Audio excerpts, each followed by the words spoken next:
अस्सलाम वालेकुम नाज़रीन, आप देख रहे हैं प्रोग्राम सिटी एट 10। मैं हूं आपके साथ आपकी मेज़बान रमशा कमल। और सबसे पहले शो का आगाज़ होगा। शो में आपका और हमारा साथ रहेगा।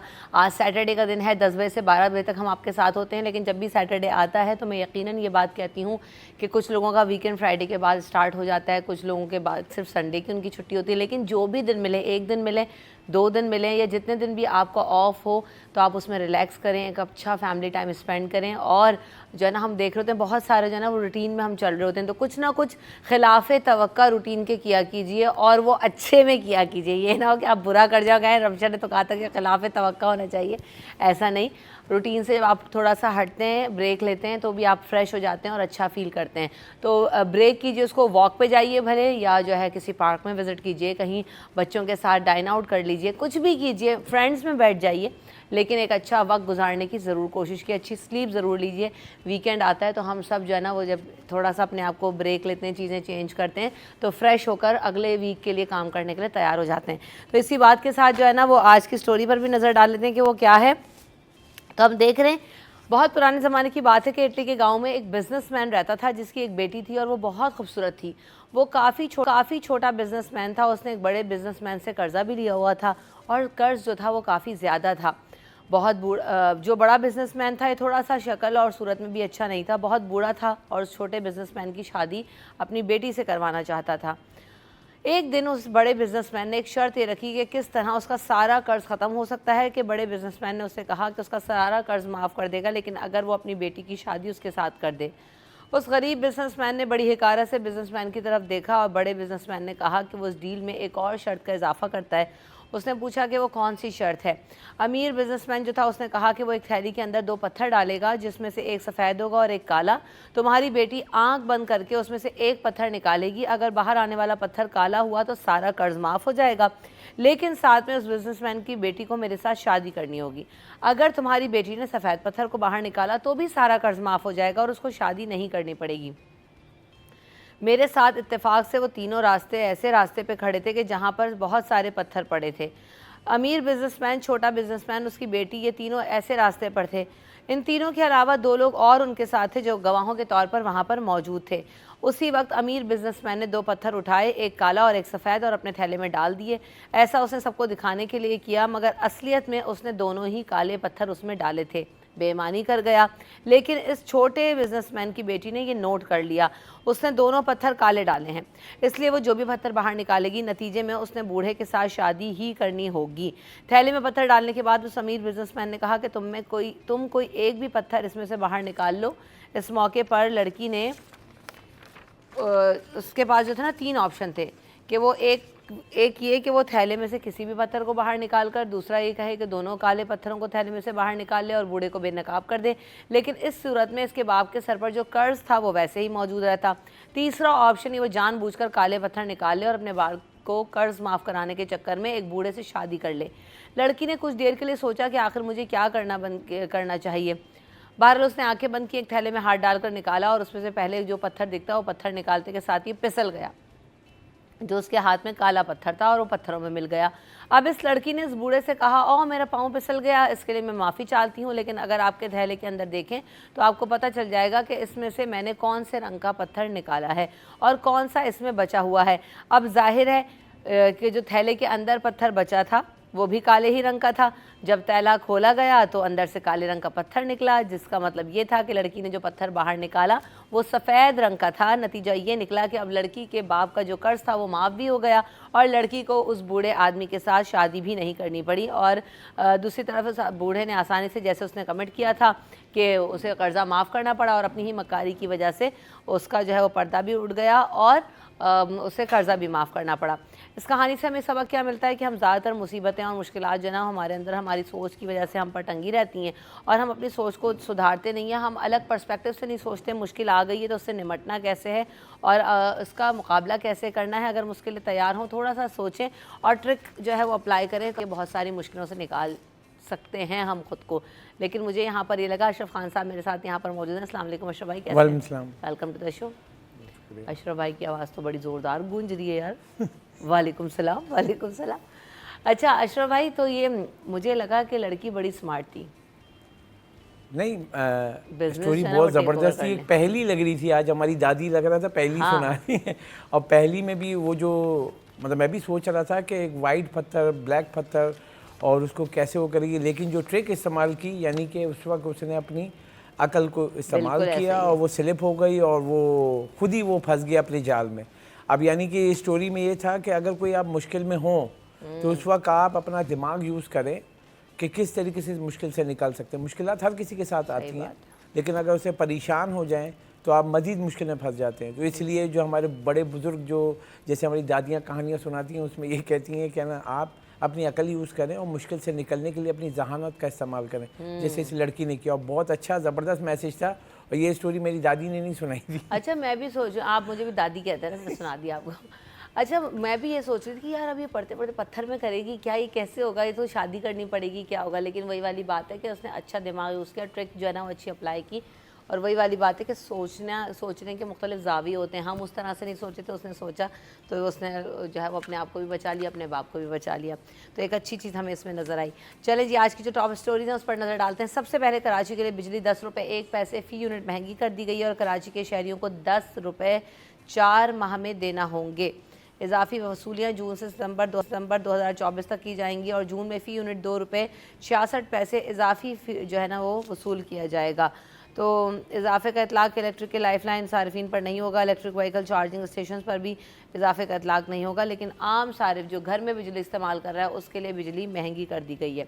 दूसरी जानिब KMC के ज़ेर इंतज़ाम गैर मयारी तरक्याती कामों का मामला सिंध असम्बली पहुँच गया और MQM के रुकन असम्बली मोहम्मद आमिर सिद्दीकी ने सिंध असम्बली में तवज्जो दिलाओ नोटिस जमा करवा दिया है और KMC गैर मयारी काम करवा रही है, ऐसा कहना है रुकन कौमी असम्बली का।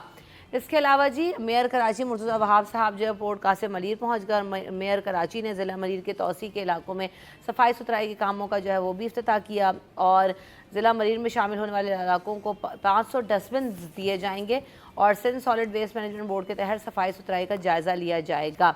कराची से लाखों टन कचरा हमने साफ़ किया है, मेयर कराची मुर्तज़ा वहाब साहब ऐसा कहते हैं और वो कहते हैं कि जैसे पहले कराची की सूरत हाल ख़राब थी कचरे के हवाले से, अब बहुत बेहतर हो चुकी है। इसके अलावा मेयर कराची मुर्तज़ा वहाब साहब की हिदायत पर शहर में गैर कानूनी मवेशी मंडियों के खिलाफ नाइट ऑपरेशन जारी है और कार्रवाई के दौरान फुटपाथ पर रखा चारा और दीगर सामान भी हटा दिया गया है। मुख्तलिफ इलाकों में सड़कों पर रात को जानवर लाकर फ़रोख्त करने की शिकायतें मौसूल हो रही थी, जिसमें अब ये कहा गया है कि कोई भी गैर कानूनी मवेशी मंडी को बर्दाश्त नहीं किया जाएगा, क्योंकि इससे ट्रैफिक की रवानी में भी मुतासिर होती है और इनके रोज़ाना की बुनियाद पर इनके खिलाफ कार्रवाई की जा रही है। इसके अलावा नौजवानों में तालीम के साथ हुनरमंदी और तख्लीकी सलाहियत पैदा करने से मुतालिक भी बड़ा मेला सजने को तैयार है। कराची एक्सपो सेंटर में 2 रोज़ा एजुकेशन एक्सपो हो रहा है। 8 से लेकर 9 जून तक कराची एक्सपो सेंटर में ये एक्सपो जारी रहेगा। एजुकेशन एक्सपो में गवर्नर सर कामरान खान टिसोरी साहब free IT education for youth का स्टॉल भी लगाया जाएगा और इनिशिएटिव के जो गवर्नर इनिशिएटिव IT है उसके तलबा और तालिबात के लिए भी बड़ी खुशखबरी हमें नज़र आ रही है कि उनको नामवर निजी यूनिवर्सिटीज़ में खुसूसी डिस्काउंट के साथ दाखिला भी मिलेगा और ये बड़ी अच्छी बात है कि वहाँ पर जो है ना डिफरेंट यूनिवर्सिटीज़ अप टू 40% तक डिस्काउंट अपनी फ़ी के अंदर ऑफ़र कर रही हैं। तो जो बच्चे अभी एडमिशन्स लेना चाह रहे हैं, जाना चाह रहे हैं, पढ़ाई अपनी कंटिन्यू कर रहे हैं या जो है न्यू डिग्रीज़ करना चाह रहे हैं, तो उनके लिए एक्सपो बड़ा अच्छा है।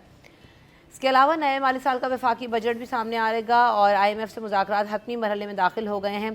तनख्वाहदार तबकों पर इनकम टैक्स बढ़ाने की तजवीज़ दे दी गई है। अफसोस के साथ और टैक्स कम करने के लिए भी मुतबादिल तजावीज़ दी गई हैं, लेकिन विद होल्डिंग टैक्स रेट्स बढ़ाकर 300 अरब रुपए इकट्ठा करने का फ़ैसला किया गया है और अब देखेंगे कि इसका जो है वो क्या मज़ीद जो है वो ब्रेक डाउन है, किस तरह से इसमें चीज़ें और हैं।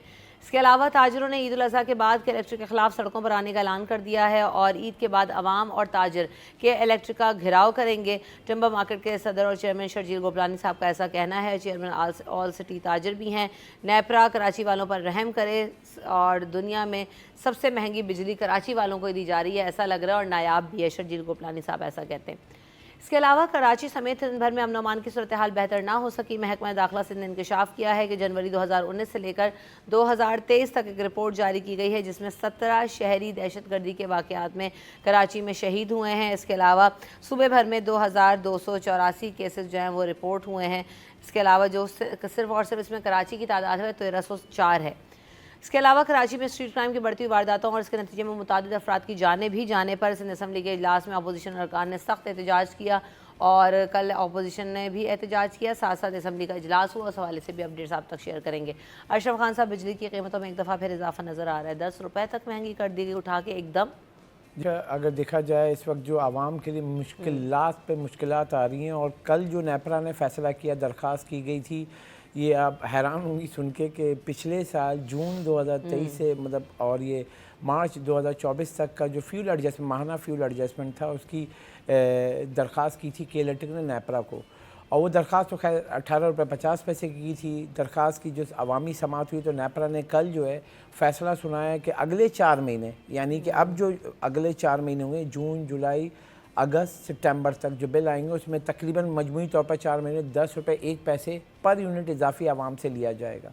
अब जो ये हम जून का महीना चल रहा है, इसका बिल जो आएगा वो जुलाई में आएगा, उसमें 2 रुपये 68 पैसे पर यूनिट जो है चार्ज होगा, यानी अगर 100 यूनिट यूज़ करता है उस पर इजाफी ये बोझ पड़ जाएगा।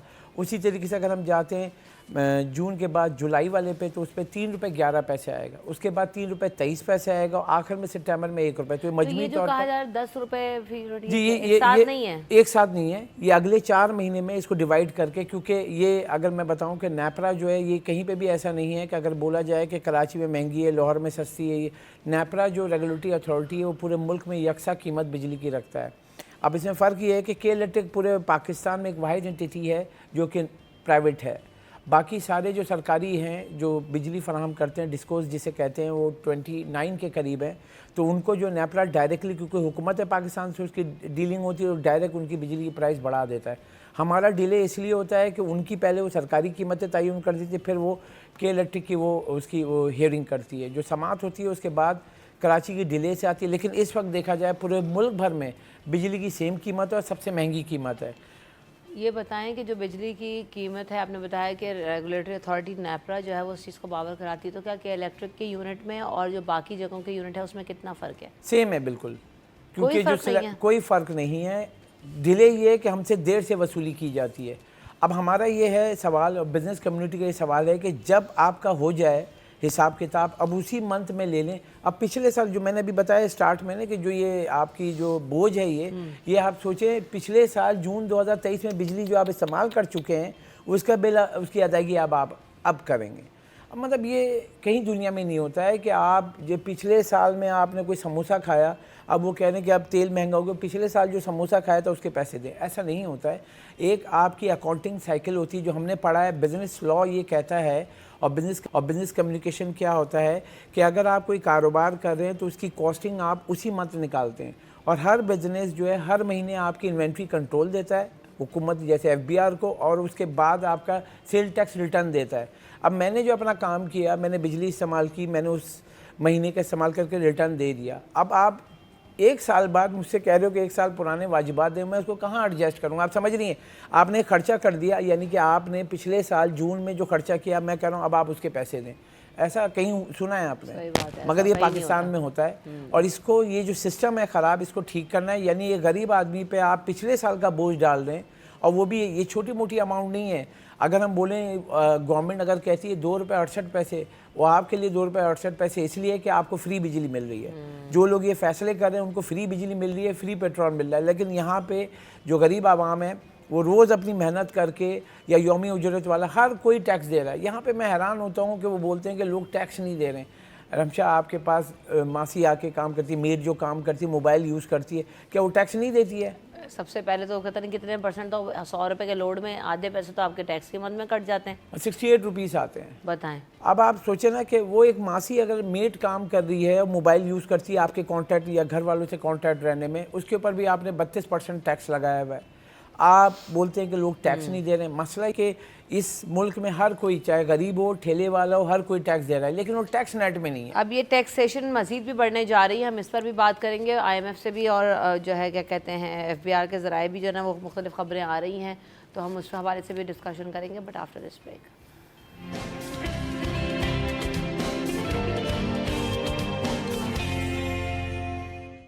Welcome back in the show. इस वक्त हम देख रहे हैं अशरफ खान साहब के नए माली साल का जो वफाकी बजट है उस हवाले से हम देख रहे हैं कि IMF से मुज़ाकरात हातमी मराहिल में दाखिल हो गए हैं और फिर वही वाली बात एज़ एक्सपेक्टेड नए टैक्सेस लगने का इम्कान ज़ाहिर किया जा रहा है और लगेंगे भी। क्या तजावीज़ सामने आ रही हैं और ये कहा गया है कि विद होल्डिंग टैक्स रेट्स बढ़ाकर 300 अरब रुपये का हदफ है जो कि इकट्ठा करना है। देखिए IMF से हम एक और नया कर्जा भी लेने जा रहे हैं, उसके लिए बातचीत जारी है।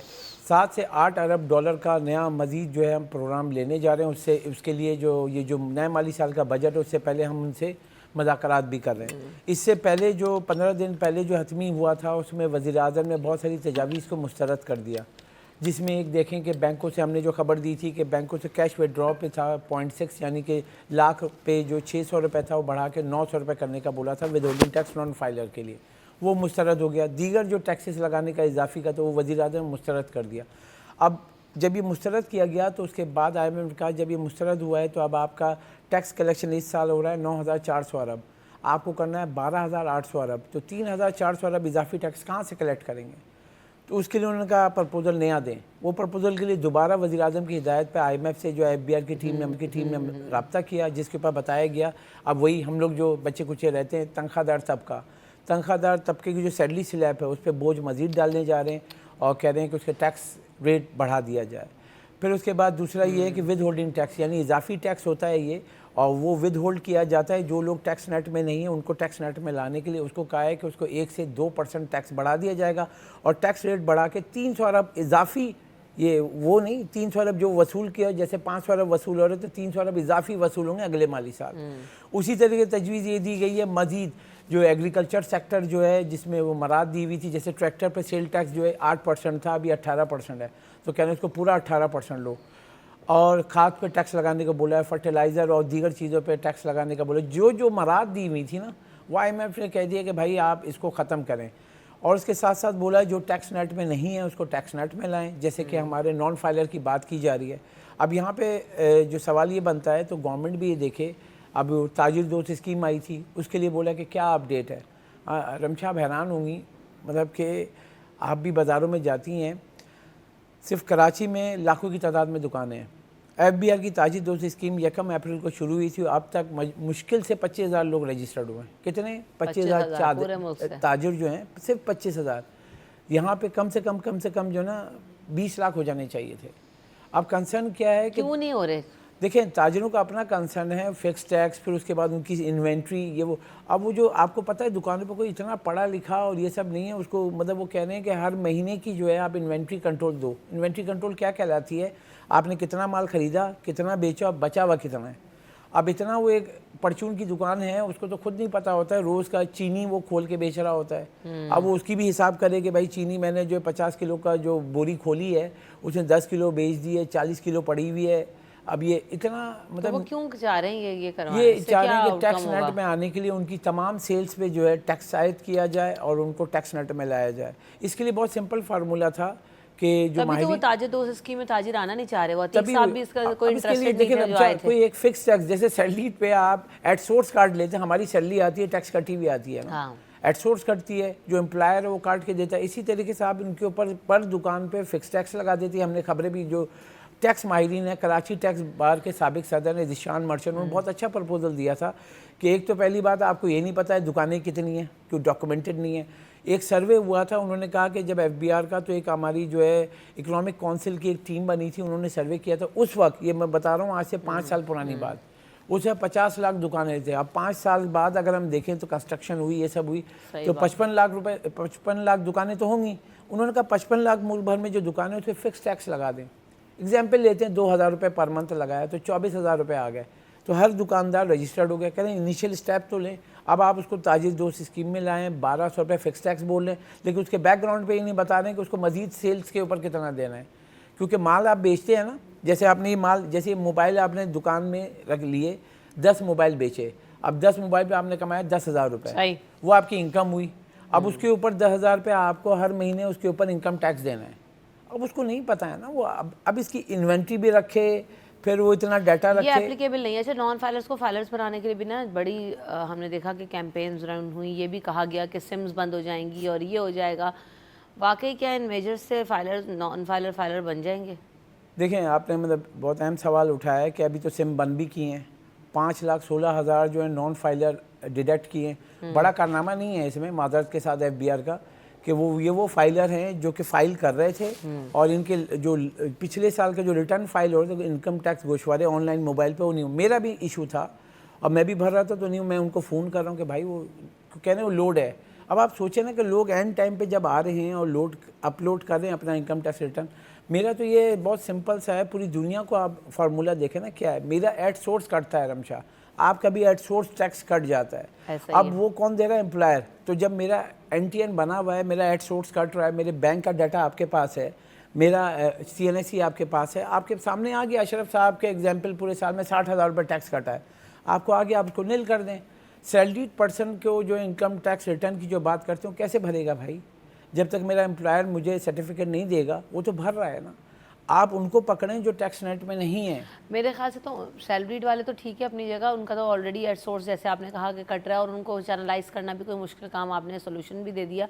लेकिन पहले उन बड़ी मछलियों पे तो हाथ डालें। ये 60,000 लाख रुपए 2 लाख रुपए का जो आप जिनके ऊपर आप कदगन लगा के बैठे हैं, उनको छोड़ें। ये जो करोड़ों रुपए में टैक्स चोरी हो रहा है, उनके लिए क्या हो रहा है? रमशा, आप पहला सवाल करता हूँ, बहुत सिंपल सा। हाँ। आप डॉक्टर के पास जाती हैं, ठीक है, आप सोचें, मैं अभी जाता हूँ, अगर बीमार हूँ, मेरे बच्चे बीमार हूँ, मैं जाके देखता हूँ डॉक्टर जो है, मतलब आप मरे से मरा भी जो है ना, मतलब वो 500 रुपये ले रहा है दवा के भी, उसके भी। और वो कोई टैक्स नेट में कितने मरीज देखता है, वो नंबर चल रहे होते हैं 30 नंबर 31 नंबर, कोई डॉक्टर टैक्स नेट में नहीं है। क्लिनिक चला रहा है 2-2 3-3, वहाँ पे बैठ रहा है, फिर हॉस्पिटल में बैठ रहा है, कोई टैक्स नेट में है। वो जो कमा रहा है डेट इज़ मतलब वो उसकी इनकम है, हर इनकम पे उसको टैक्स देना है। इसी तरीके से वकीलों की बात करें, बुरा मान जाते हैं वकील भी, और टैक्स फर्म भी जो उनके ऊपर हाथ नहीं डालती कि ये केस कर देगा। आप ये बताएं, कोई 2005, आप यकीन करेंगे ये वकील कितने टैक्स देते हैं? इनको पूछा ना, मैंने FBR की मीटिंग में मैं गया हूँ, मैंने पूछा कि भाई डॉक्टर्स कितने देते हैं, इनको नोटिस हुए, वकील कितने देते हैं।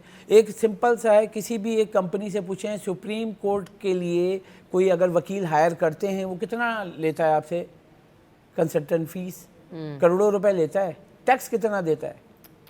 मैंने एक खबर पहले चलाई थी पुराने अपने चैनल में, और उसके बाद मुझे नोटिस भी आया था, तो उसमें मेरा रसीद भी थी, उसकी पेमेंट भी थी, वो कंपनी ने दिया। उसके बाद कहा कि भाई मैंने तो इसको लड़ने के लिए 5 करोड़ रुपए लिए थे फीस। तो भाई ये मुल्क चलाना है, और हर किसी को, चाहे डॉक्टर हो, वकील हो, कंसल्टेंट हो, कोई भी हो, जो आमदनी कर रहा है उसको टैक्स देना होगा। इसी तरीके से होलसेलर हो, रिटेलर हो, ये सबको टैक्स नेट में आना पड़ेगा। सही। ये मुल्क को चलाना है तो आपको टैक्स नेट बढ़ाना मेरे है। ख्याल से बहुत अरसे से बातें सुन रहे हैं कि टैक्स नेट को बढ़ाना है और जो है ना वो टैक्स कलेक्शन के ऊपर काम करना है, लेकिन अभी तक हमें कोई ऐसी स्कीम नज़र नहीं आई जिसके वाकई एप्लीकेबल हो और जिसका हमें इम्पैक्ट नज़र आ रहा हो। तो इस पर भी काम करने की ज़रूरत है। अच्छा, आगे बढ़ते हैं। अशरफ खान साहब, अभी हमने देखा कि मेयर कराची में मुर्तज़ा वहाब साहब जो है ना वो ज़िला मलीर पहुँचे और उन्होंने सफाई सुथराई के कामों का जायज़ा लिया। अभी जैसे कि बकरीद अब चूँकि करीब ही है, उस हवाले से भी सफाई सुथराई के इंतजाम का जायज़ा लेना है। तो ये कहते हैं कि Sindh solid waste management board के तहत सफाई सुथराई की जाएगी और 500 डस्टबिन तकसीम किए जा रहे हैं। इससे पहले भी तकसीम किए गए थे, वो डस्टबिन कहाँ गए? मैंने खुद देखा है, मलीर में रखे गए थे, लेकिन फिर वो थोड़े दिन तक आए, रखे रहे, फिर गायब हो गए। आपको पता है कौन? उन्हीं को पेंट करके तो नहीं पा नहीं, आपको पता है जो आप इस शहर में जिन लोगों को खुलेआम छोड़ दिया, वो क्या करते हैं? मतलब पहले सिस्टम समझना होगा। कराची जो है पूरी दुनिया में जो है ना, मतलब कि आबादी की 2 करोड़ की आबादी वाला बहुत बड़े शहरों में आता है जी, ठीक है। 12वां बड़ा शहर कहलाया जाता है आबादी के लिहाज से कराची।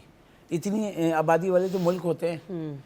और उसके बाद आप सिस्टम समझें कि जो कचरा निकलता है कराची से, 12 से 12.5 हज़ार टन यौमिया जो है कचरा निकलता है।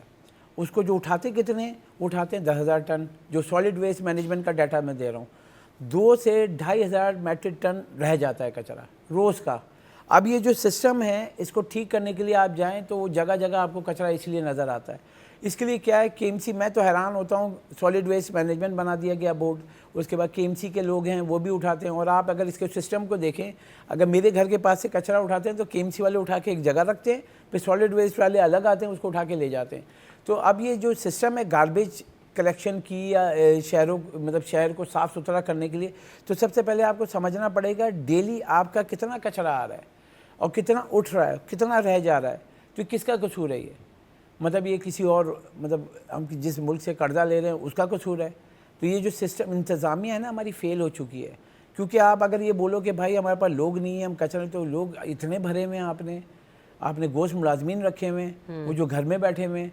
मतलब आप शहर में आप भी घूमती हैं, आपको नज़र आता है कि कहीं पे ये सारा अभी जब से मतलब एक मेयर कराची जब से आए हैं तो कुछ जगहों पे वो झाड़ू देते हुए ये वो नज़र आ रहे हैं, कीमसी वाले काम करते हुए, लेकिन कचरे का वही वाला इशू है। अब बकरीद आ रही है और क्योंकि आपके भी बच्चे हैं, मेरे भी बच्चे हैं, और जब वो जाते हैं ना, कसम से हम लोग वो रिश्तेदारों के यहाँ जाते हैं तो वो गाड़ी से उतरते हुए चीख रही होती है मेरी बेटी, क्योंकि हर जगह गंदी। और ये गंदगी जो है ये हम लोग कर रहे होते हैं ना, मेरा कराची आके तो नहीं कर रहा होता है। हाँ। तो ये हमें भी सफाई सुथराई करनी चाहिए। आप घर के सामने आप ज़बा कर रहे हैं, आप बाहर मुल्क में जाएं कहीं भी, एक ज़बा खाना बनाते हैं, उस जगह वो ज़बा करते हैं, घर के गेट पे नहीं करते हैं, सड़क पे नहीं करते हैं, कहीं दुनिया में नहीं होता है। आप वीडियो है गूगल पे, आप यूट्यूब पे डालें, आप देखें कहीं आप घर के बाहर मतलब जो कचरा है घर साफ़ रखो, बाहर सब गंदगी कर दो, सब उसकी मतलब अब बच्चों पे क्या इमेज जाता होगा कि हम कुर्बानी कर रहे हैं, ठीक है, अब उसकी गर्दन पड़ी हुई होती है, देखा होगा सड़ रही होती है। सबसे ज़्यादा तो देखें ना कि कितनी बेहुरमती होती है। कुर्बानी का जो जानवर है उसकी हुर्मत भी हम सब पर लाजिम है। हमने अभी भी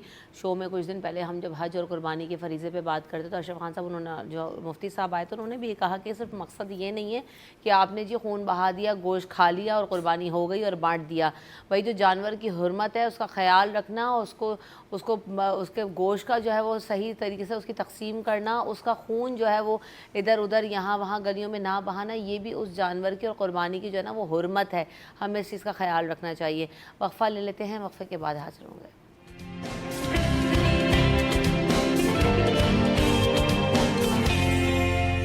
welcome back in city at 10। तो बात हो रही है मेयर कराची के हवाले से और हमने सफाई सुथराई की बात की। मवेशी मंडियों में भी हम अभी देख रहे हैं कि कहा गया है कि, और अभी हम देख भी रहे थे हमारे साथी चैनल पे कि मवेशी मंडी के हवाले से बातें हो रही हैं। फैसलाबाद, लाहौर, सभी जगह मंडियां सज जाती हैं, लेकिन जो हाल कराची में होता है, क्योंकि मैं लाहौर भी रही हूँ, मैंने फैसलाबाद भी घूमा है, दीगर शहरों में भी मैंने जो है वो बकरीद से पहले इंतज़ाम देखे हैं, तो ये कराची में ही है जी, हर नुक्कड़ पे बकरा मिल रहा है, गाय खड़ी हुई है और मिल रहा है। इस दफ़ा कहा गया कि सिर्फ 22 मकामात हैं जहाँ पे मवेशी मंडियाँ लगाई जाएंगी, लेकिन अशरफ खान साहब अमल तो होता हुआ मुझे नज़र नहीं आ रहा। बहरहाल ये आ तो गया है कि नाइट ऑपरेशन हो रहे हैं इस वक्त मवेशी मंडियों के खिलाफ। मगर ये हमेशा से ही बोलते हैं 22 मकामात, 20 मकामात, मगर ये मुझे तो अपने इलाके में 22 मकाम में दिखा दूँ।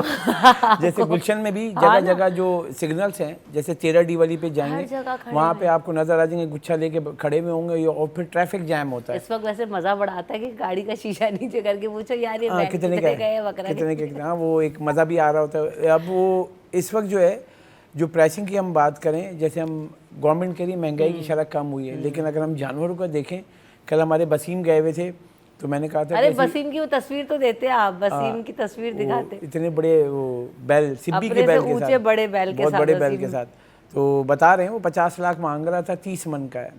तो मैंने कहा भाई माशाल्लाह जानवर बहुत अच्छा, बहुत प्यारा था और हैवी वेट लग रहा था वो। तो खैर वो मैंने वसीम से एक आइडिया लिया कि क्या प्राइसिंग चल रही है, तो कह रहे अशरफ भाई सिर्फ पूछ के ही आगे निकल सकते हैं, ख़रीदारी की तो हिम्मत नहीं है, क्योंकि जो छोटी छोटी गाय जो पिछले हम लेते थे लाख रुपए 80,000 रुपये की, तो वो 1.5 लाख रुपए मांग रहा है, तो वो 1.30 1.40 से नीचे नहीं आ रहा। उसी तरीके से बकरों की जो नॉर्मल साइज़ के बकरे जो 30,000 35,000 में मिल जाते थे वो 50,000 रुपये के चल रहे हैं।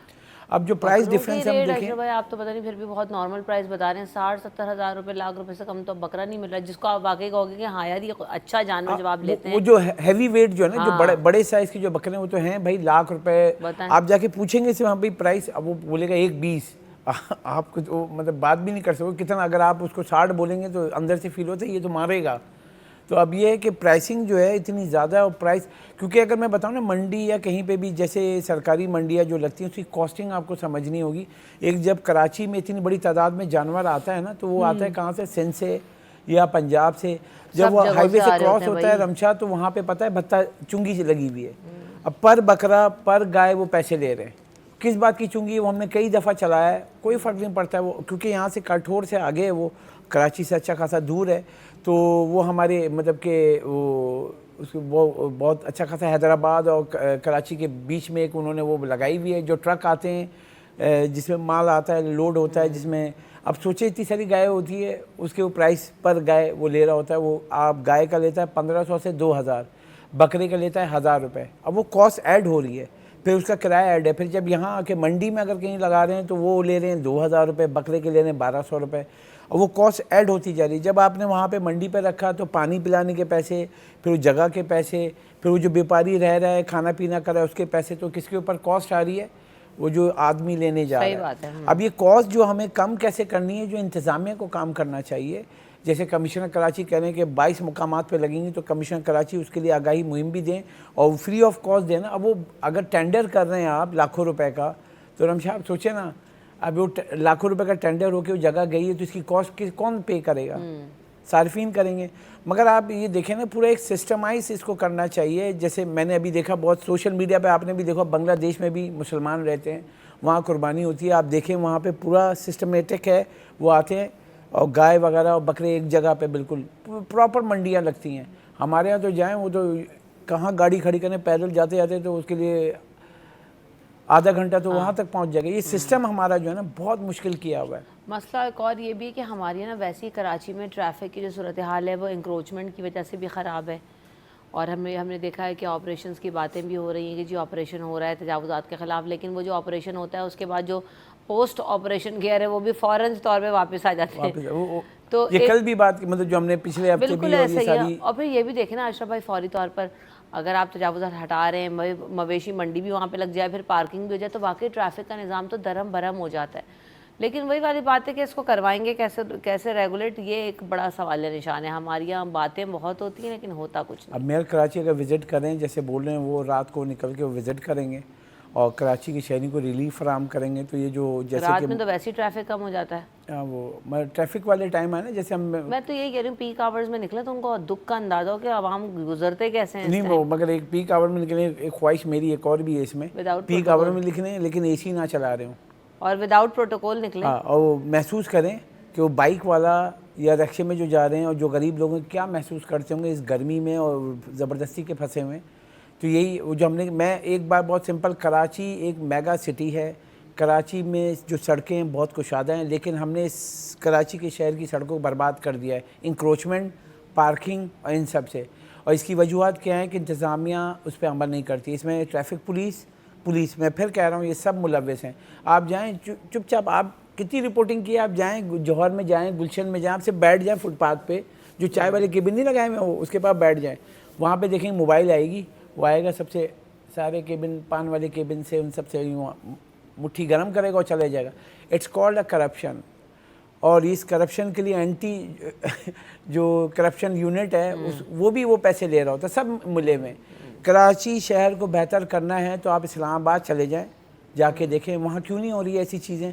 आप लगाएं ना वहाँ पे कोई ठेला लगाएं, केबिन लगाएं। यहाँ तो इलाके बटे हुए हैं ना, यहाँ पे तो इलाके बिकते हैं। वही कह रही हूँ, मतलब कि SHO आ रहा है तो इलाके की बीट लगती है कि भाई इतने का बेचो। 108 थाने हैं, इनसे पूछें कि थाने में लगने के लिए क्यों इतनी ख्वाहिश होती है, मनपसंद थानों में जाने के लिए। ये सारी जगहें हैं कि उनको नज़र आता है कि जहाँ पे पैसे बन रहे हैं। अब आप जब वहाँ पे दोगे तो शहर की क्या, आप सदर में चले जाना, आप रीगल पे क्या होता है, आप जो पार्किंग प्लाजा है वहाँ से रीगल वाली रोड निकल के पूरा बंस रोड जाते हैं। वहाँ पे अगर आप सुबह के टाइम, जो मैं फिर बोल रहा हूँ 8 बजे आएँ, कैमरे के साथ दिखाता हूँ मैं, ये पूरी टीम आए, गाड़ी जाएँ, बाइक जाएँ, दौड़ाते हुए जाएंगे। लेकिन उसके बाद जैसी दुकानें खुलना शुरू होती है, पार्किंग लगती है, गाड़ी की पार्किंग होती है, वो ठेले वाले, मोबाइल वाले सब आ जाते हैं। सब कई दफ़ा ऑपरेशन हुए हैं लेकिन जू का तू हाल है। अच्छा जी, ये कहा गया है कि ईद उल अज़हा की भी हम बात कर रहे हैं, मवेशी मंडियों की बात कर रहे हैं, लेकिन ये चैलेंज हमें नहीं भूलना कि ईद उल अज़हा के बाद ताजर बरादरी कहती है कि हम सड़कों पर निकलेंगे। गोपलानी साहब कल भी बड़े अग्रेसिव नज़र आए, उससे पहले भी उन्होंने कलेक्टर के ख़िलाफ़ एहतजाज की और बड़ी तक। क्या होगा अशरफ खान साहब, क्या वाकई एहतजाज की कॉल दी है बिजनेस कम्युनिटी ने और निकल जाएंगे सब मिलकर इकट्ठा होकर? जी, सारे एक साथ बैठे थे और ऑल सिटी ताजिर इत्तेहाद जो है, जो पूरे शहर की नुमाइंदगी कर रही है, तो इन्होंने पहले भी अल्टीमेटम दिया था। अब एक और उस पर बोझ क्या डल गया है, तो बिजली महंगी हो गई है। उसकी वजह से कल जो हमें उन्होंने बयान दिया था और उसमें साफ कहा है कि अभी ईद उल अज़हा की वजह से हम अभी रुक रहे हैं। ईद उल अज़हा के बाद जो हम सख्त लाए अमल के साथ सड़कों पर आएंगे और के इलेक्ट्रिक का पूरा वो प्रोटेस्ट करेंगे उसके सामने। और सबसे ज़्यादा क्योंकि परेशान क्या है, लकड़ी का काम है। टिम्बर मार्केट के भी ये सदर हैं, टिम्बर मार्केट एसोसिएशन में। आप बताएं ना, लकड़ी किससे कटती है? आरे से, वो जो और जो मशीन चलती है जिससे बिजली से। तो कह रहे हैं वहाँ मतलब आसपास का जो इलाका है जहाँ पे टिम्बर मार्केट एसोसिएशन या टिम्बर मार्केट्स हैं, उसके आसपास जो लोग हैं वहाँ पे वो कह रहे हैं कि फीडर पे वहाँ, मगर ये इंडस्ट्री है ना एक, आप अगर उसको बिजली नहीं देंगे और दिन के टाइम पे नहीं देंगे तो कैसे लकड़ी काटेगा और कैसे अपना बिजनेस करेगा। और वो कह रहे हैं हम बैठे हुए हैं, उसके अलावा जो हमें कह रहे हैं बिजली चोरी करें। उन्होंने खुद कहा है कैटेगोरिकली कि अगर हमारा कोई ताजर टिम्बर मार्केट का बिजली चोरी कर रहा है उसको आप पकड़ें, थाने में डालें, हम खुद जाके डालेंगे। सही, मगर ऐसा बिजली दे तो सही, और फिर रेट्स में इजाफा होता जा रहा है, बिजली अभी भी नापैद है। हम यहाँ पे वक्फा ले लेते हैं, वक्फे के बाद हाजिर होंगे।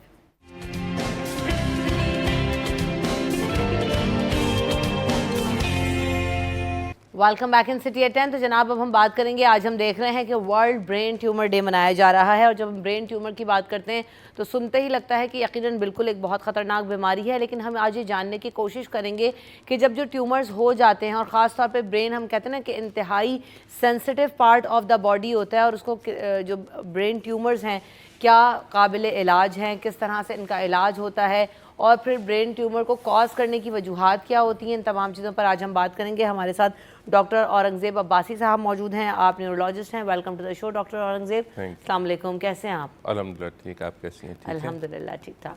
डॉक्टर औरंगज़ेब, सुनते ही लगता है कि ब्रेन ट्यूमर तो जी मौत हो जाएगी अब, क्योंकि हम ये तासुर हमारे यहाँ ये है कि भाई ब्रेन ट्यूमर हो गया, ख़त्म बंदा। अब ये जो ब्रेन ट्यूमर है, सबसे पहली बात तो ये क्या है, क्यों होता है, काबिल इलाज है नहीं है, प्लीज़ रोशन डालिएगा। First of all thank you for having me. और आज 8 जून है, वर्ल्ड ब्रेन ट्यूमर डे है। उसकी अवेयरनेस के हिसाब से बहुत सारी चीज़ें बताई जाती हैं। डेफिनेटली आपने सही कहा कि कैंसर का वर्ड या ब्रेन ट्यूमर का वर्ड सुनते ही लगता है जैसे ये ला इलाज हो, लेकिन अब डेफिनेटली दुनिया बहुत आगे जा चुकी है, और स्पेशली मेडिकल के ट्रीटमेंट में तो बहुत ज़्यादा ही आगे गई है अल्हम्दुलिल्लाह। और पाकिस्तान में भी ऐसे बहुत सारे ऑप्शंस मौजूद हैं जिनके थ्रू इनका इलाज किया जा सकता है। ब्रेन ट्यूमर क्यों होता है? सबसे पहले तो ब्रेन एक क्लोज कैविटी है, बिल्कुल बंद है।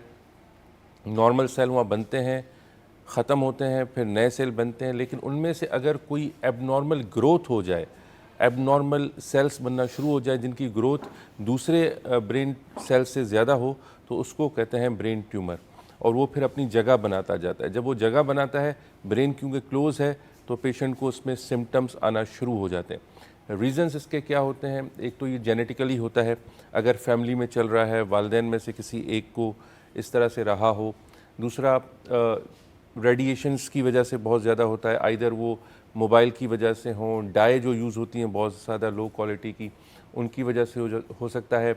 वो लोग जो हाई रेडिएशन एरिया में काम कर रहे होते हैं, जहाँ उनके प्लांट्स होते हैं, उनकी वजह से हो सकता है। इन्वायरमेंटल फैक्टर्स होते हैं, smoking is one of the reasons जिसकी वजह से ये हो।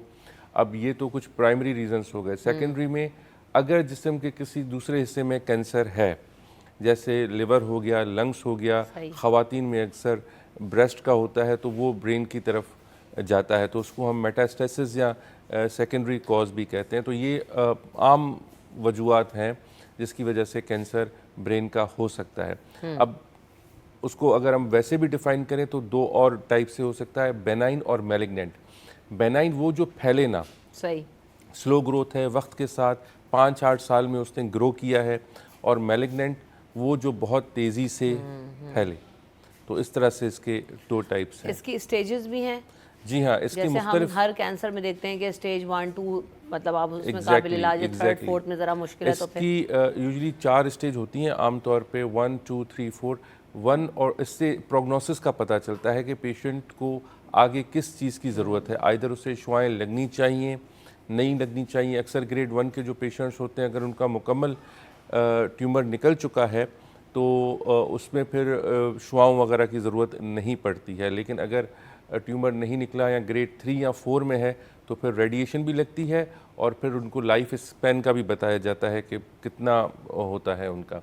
पेशेंट ये जो है अक्सर हमारे पास प्रेजेंट करते हैं वीकनेस के साथ, नज़र का कमज़ोर हो जाना, होश का लेवल कम हो जाना, हाथ पाँव की कमज़ोरी या झटके पड़ना।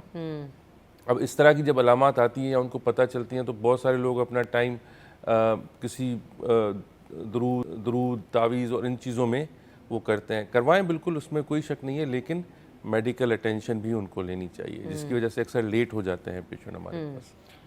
किन बेसिक अलामात पे जो है ना फौरी तौर पर रश करना चाहिए न्यूरोलॉजिस्ट के पास कि आपके दिमाग में सर में दर्द हो रहा है, आंखें कमजोर, क्या किन कौन सी बेसिक देखिए, चीज़ें हैं? पहले एक तो ट्यूमर के हवाले से भी और वैसे भी ब्रेन हेल्थ के लिए भी, क्योंकि ब्रेन की और भी तो यकीनन बीमारियां होती होंगी, कमजोरी, दीगर चीज़ें। देखें, इसमें यह है कि हेडेक, सर का दर्द जो दवाई वगैरह से ख़त्म ना होता हो, अर्ली मॉर्निंग हेडेक, सुबह को जो सर दर्द होता है मेडिकेशन लिए अगर ख़त्म हो गया तो ठीक है, फ़ाइन, लेकिन अगर मुसलसल वो दवाई ले रहे हैं 10-15 दिन, 1 महीना हो गया है, या तो अगर सर का दर्द ख़त्म नहीं हो रहा तो फिर उनको जो है मेडिकेशन यूज़ करनी चाहिए।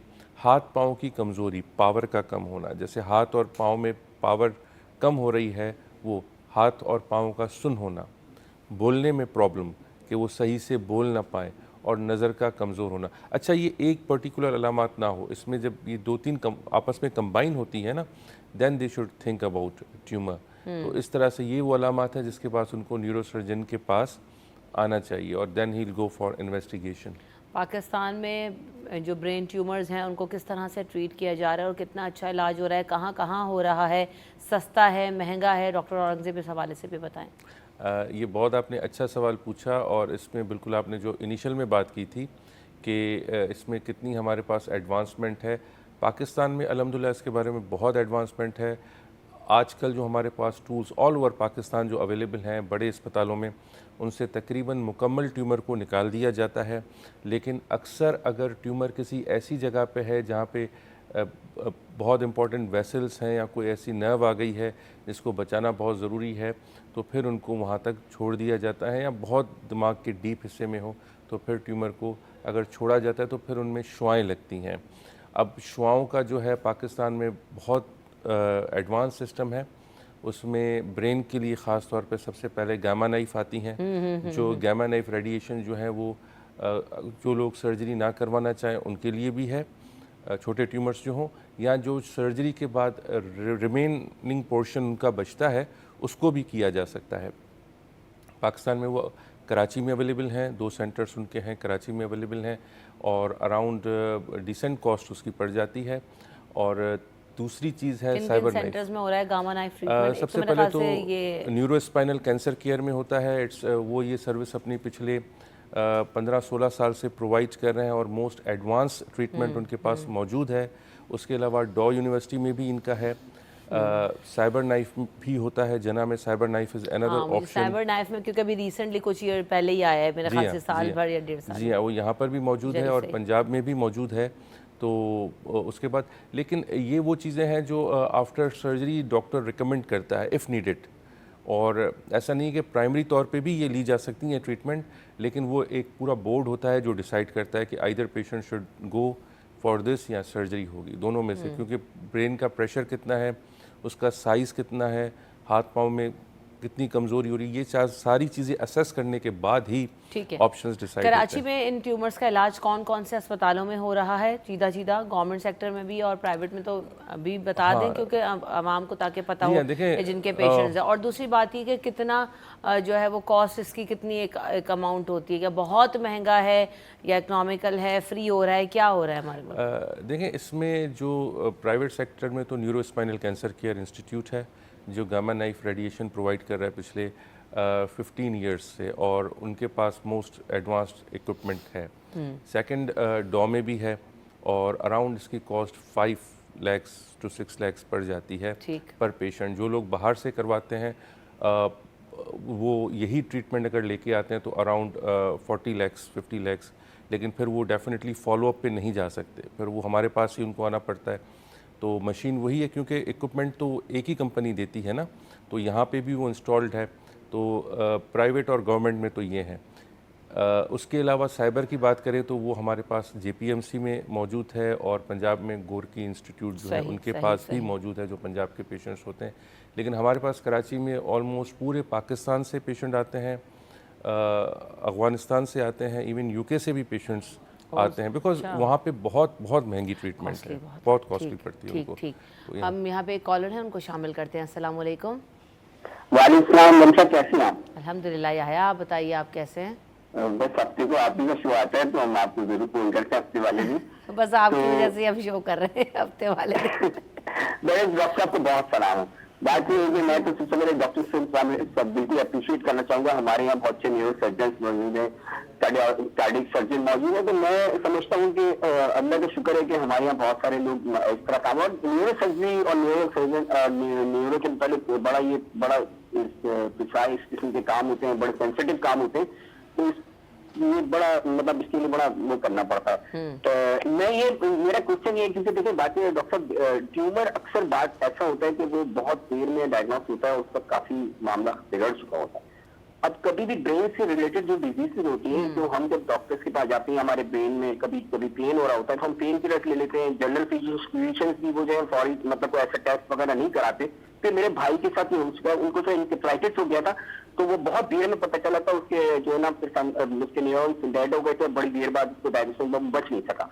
तो मैं ये पूछना चाहता हूँ कि एक तो ये है कि आप क्या समझते हैं कि क्योंकि आपके पास तो जब बंदा पहुंचता है तो काफी देर बाद पहुंचता है, पहले वो जाता है जब उसको सिम्पटम्स ऐसे महसूस होते हैं, सर में दर्द होता है, जो भी कुछ होता है, वो जाता है जनरल फिजिशियन के पास। लेकिन जनरल फिजिशियन उसके काफी देर कर देता है उसके जैसे सीटी स्कैन या वो कराने के अंदर, तो फिर वो लेट हो जाता है। आप क्या कहेंगे इस बारे के अंदर के इस बारे में कि हमें कितना एक तो ये कि इस चीज को समझने की जरूरत है, कितना जो हमारे जो जीपीज हैं उनको इसके लिए समझाने की और इनको रिफ्रेशर कोर्सेज कराने की कितनी जरूरत है, ताकि ये एक वक्त पे डायग्नोस हो सके। ये मेरा सवाल है। Thank you. बहुत ही थैंक यू, बहुत ही अच्छा सवाल पूछा है और बहुत ही मैं कहूँगा प्रोफेशनल क्वेश्चन इन्होंने किया है। जो है ना वो हमारे बड़े रेगुलर कॉलर हैं। अच्छा। और बड़ी जो है ना वो इन्फॉर्मेशन खुद भी रखते हैं और अच्छे सवाल करते हैं हर टॉपिक से रिलेटेड। तो याया की भी जो है ना वो हमारी तारीफ करते हैं, लेकिन मैं भी याया की तारीफ करती हूँ कि याया एक अच्छा और सेंसिबल जो है ना सवाल नहीं, इसमें इनको मेरा ख्याल है डिटेल्ड आंसर देना चाहिए। बहुत ही इन्होंने अच्छा पॉइंट रेज किया कि जो हमारे फिजिशियंस हैं उनके पास बिल्कुल जाएं, लेकिन इनिशियली अगर आराम ना आए तो फिर आपने जो है स्पेशलिस्ट को कंसल्ट करना है। होता यह है कि अक्सर लोग जाते हैं और बार बार जा रहे होते हैं, और हमारे पास अगर आते हैं फिजिशियंस के पास, उनके जीपीज़ के पास हमारे पास आते हैं, जब उनको एमआरआई या सीटी स्कैन बोलते हैं तो इकोनॉमिकल इश्यूज़ आ जाते हैं। तो इसमें हमारी तरफ से कोई उनको वो नहीं होती कि आप यहाँ से करवाएं या फ़लाँ जगह से करवाएं, कहीं से भी सीटी स्कैन एमआरआई वो करवा के आ सकते हैं, कोई पाबंदी नहीं होती ताकि वो डायग्नोस हो सके। लेकिन कभी कभी पेशेंट्स थोड़ी सुस्ती करते हैं, फिजिशियन के पास जा रहे हैं, अगर आपको 1 महीने तक 15-20 दिन तक आराम नहीं आ रहा किसी भी हवाले से, इधर आँखों का मसला है या कोई कमज़ोरी है, आपको कंसर्न करना है स्पेशलिस्ट को, और फिर जिस तरह वो आपके केस को फॉलो करवाता है तो वो उनको तवक्कुल करके फॉलो करें, ठीक है, बिकॉज़ ये बहुत ज़्यादा ज़रूरी है। हमारे पास पेशेंट आते हैं, जब उनको सीटी का कहते हैं, एमआरआई का कहते हैं, पेशेंट्स के इकोनॉमिकल इश्यूज़, ज़रूरी नहीं कि आप किसी महंगे अस्पताल से जाके ही सीटी या एमआरआई करवाएं। गवर्नमेंट सेक्टर में बहुत सारी जगहों पे सीटी और एमआरआई हो रहा है, ऑल्दो थोड़ा टाइम देते हैं वो कि आप 10 दिन में आइएगा, 1 हफ्ते का, लेकिन वो हो जाता है। ये बहुत ज़रूरी है कि इसकी अवेयरनेस हो। लोग उनको बहुत मिसगाइड करते हैं, हमारे रिश्तेदार के साथ ये हो गया, फ़लाँ के साथ ये हो गया, उनको फॉलो ना करें। हर केस की एक अपनी नौइयत होती है। हमारे पास ब्रेन ट्यूमर के ऐसे बहुत सारे केसेस हैं जो हम आपको दिखा सकते हैं, जो 10-10 साल हो गए, 15 साल हो गए, जिनकी सर्जरीज हुई हैं और अभी तक वो बिल्कुल अल्हम्दुलिल्लाह ठीक है। दूसरा ये है कि अगर कोई ट्यूमर की वजह से कोई डेफिसिट आ जाता है, हाथ की थोड़ी कमज़ोरी या पाँव की, अगर पेशेंट ये सोचे कि मैं बिल्कुल पहले जैसा हो जाऊंगा, तो ये शायद पॉसिबल ना हो। उसका चांस हमेशा 50% रहता है। तो वो ये एक्सपेक्ट करे कि फ्यूचर में मुझे कोई इशू नहीं होगा, जो डेफिसिट, जो मसला मुझे हुआ है, ये यहाँ पे रुक जाएगा, ये बढ़ेगा नहीं। That is more important. Age bracket क्या है जिसमें ज़्यादा? एज देखें, आफ्टर 40s, 36-40s के बाद जो है वो मोस्ट बच्चों में 10 साल से कम उम्र में, और अगर आप एडल्ट मेल फीमेल की बात करें तो वो यूजुअली होता है आफ्टर 40s जो है वो चांस बढ़ जाते हैं इसके। ठीक, thank you so much doctor Aurangzeb साहब, आपने वक्त दिया और इतनी अच्छी गुफ्तगू आपसे हुई। यकीनन हम सबको अपनी सेहत का ख्याल रखना है। वही वाली बात जैसे अभी डॉक्टर साहब ने भी कहा, और याया की बात भी वही थी कि हम जा रहे होते हैं, उमूमन दवा सेल्फ मेडिकेशन करना शुरू कर देते हैं, ज़्यादातर जो है जनरल फिजिशियंस को दिखा देते हैं और उसके बाद मेडिसिन ली, ठीक है अब सही हो जाएगा। अगर नहीं हो रहा है, कोई कंटिन्यूस आपको अलामात है, जैसे डॉक्टर औरंगज़ेब साहब ने भी कहा, और आप उसको कोप अप नहीं कर पा रहे हैं, दवाओं से भी हल नहीं निकल रहा है, तो प्लीज़ किसी भी बीमारी के लिए कंसल्ट ज़रूर करें, कंसल्टेंट्स के पास जाएं, स्पेशलिस्ट के पास जाएं और उसको तवील होने से बचाएं। औरंगज़ेब साहब, आपके वक्त और आमद का बहुत शुक्रिया। हम यहाँ पर वक्फे की तरफ बढ़ेंगे, वक्फे के बाद हाजिर होंगे अपने अगले सेगमेंट में।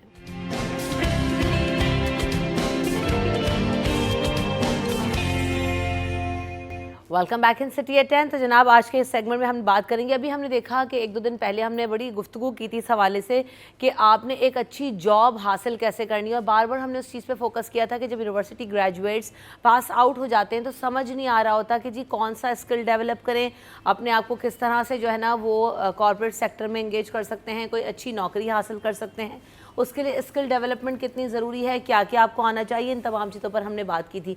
तभी ये ख्याल आया कि साथ साथ ये भी बहुत ज़रूरी है कि जब आप अपने आप को प्रिपेयर कर रहे होते हैं किसी भी नौकरी के लिए या आप कॉर्पोरेट सेक्टर में जाने के लिए, प्रैक्टिकल लाइफ में कदम रखने के लिए, तो आपको बहुत सारी इन स्किल्स के साथ साथ कुछ और स्किल्स भी हैं कि जिन पर काम करने की ज़रूरत है।